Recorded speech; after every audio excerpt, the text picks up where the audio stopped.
पूरे की ख्वाहिश में यह इंसान बहुत कुछ खोता है, भूल जाता है कि आधा चांद भी खूबसूरत होता है। नमस्कार, मैं हरीश त्यागी आपका पॉजिटिव एनर्जी पर स्वागत करता हूँ।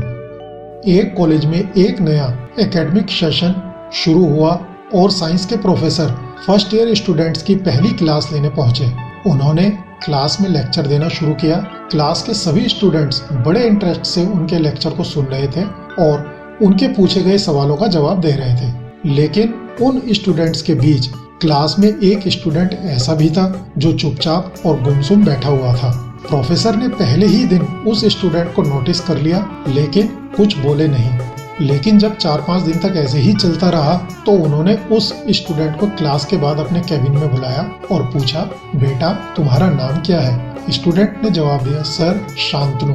फिर प्रोफेसर बोले, शांतनु एक बात बताओ, तुम हर समय उदास रहते हो, क्लास में अकेले और चुपचाप बैठे रहते हो, लेक्चर पर भी ध्यान नहीं देते, क्या बात है? कुछ परेशानी है क्या? सर वो शांतनु कुछ हिचकिचाते हुए बोला, मेरे अतीत में कुछ ऐसा हुआ है जिसकी वजह से मैं हमेशा परेशान रहता हूँ, समझ नहीं आता क्या करूँ। प्रोफेसर बड़े ही भले व्यक्ति थे। उन्होंने शांतनु को शाम को अपने घर पर आने के लिए कहा।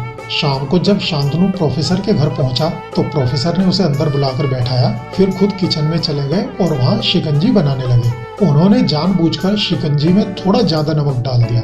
फिर प्रोफेसर ने किचन से बाहर आकर शिकंजी का गिलास शांतनु को देकर कहा, ये लो शांतनु, शिकंजी पियो।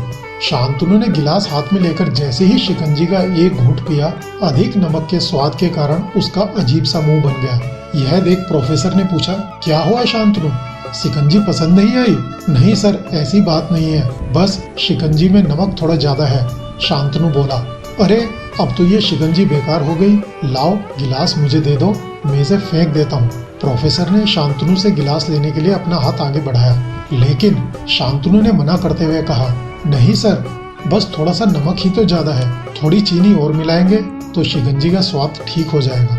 यह बात सुनकर प्रोफेसर गंभीर हो गए और बोले, शांतनु बिल्कुल सही कहा तुमने, अब इसे समझ भी जाओ, ये शिकंजी तुम्हारी जिंदगी है, इसमें घुला अधिक नमक तुम्हारे अतीत के बुरे अनुभव हैं। जैसे नमक को शिकंजी से बाहर नहीं निकाल सकते, वैसे ही हम उन बुरे अनुभवों को भी अपने जीवन से अलग नहीं कर सकते।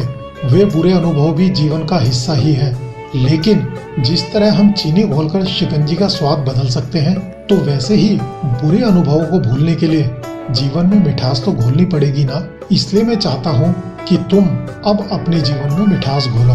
प्रोफेसर की बात शांतनु समझ गया और उसने आगे बढ़कर प्रोफेसर के पांव छुए और बोला, सर आज आपने मेरी आंखें खोल दी, आपके आशीर्वाद से मैं आज अभी इसी वक्त अपने आप से वादा करता हूँ कि अब मैं बीती बातों से कभी भी परेशान नहीं होऊंगा और अपने वर्तमान पर ध्यान देकर अपने जीवन की मिठास को बढ़ाऊंगा, जिससे मेरा भविष्य सुंदर हो सके। फ्रेंड्स, हम सब के अंदर भी एक शांतनु बैठा है, ऐसा ही हम सबके साथ भी होता है। हम अक्सर अपने अतीत की बुरी यादों और अनुभवों को याद करते हुए दुखी और परेशान होते रहते हैं और अपने वर्तमान पर बिल्कुल भी ध्यान नहीं देते और इस चक्कर में हम अपना भविष्य भी बिगाड़ देते हैं। जीवन में एक बात हमेशा याद रखिए, जो हो चुका है उसे सुधारा नहीं जा सकता, लेकिन कम से कम उसे भुलाया तो जा सकता है। और अपने अतीत को भुलाने के लिए हमें नई नई मीठी यादें आज से इवन अभी से बनानी होंगी।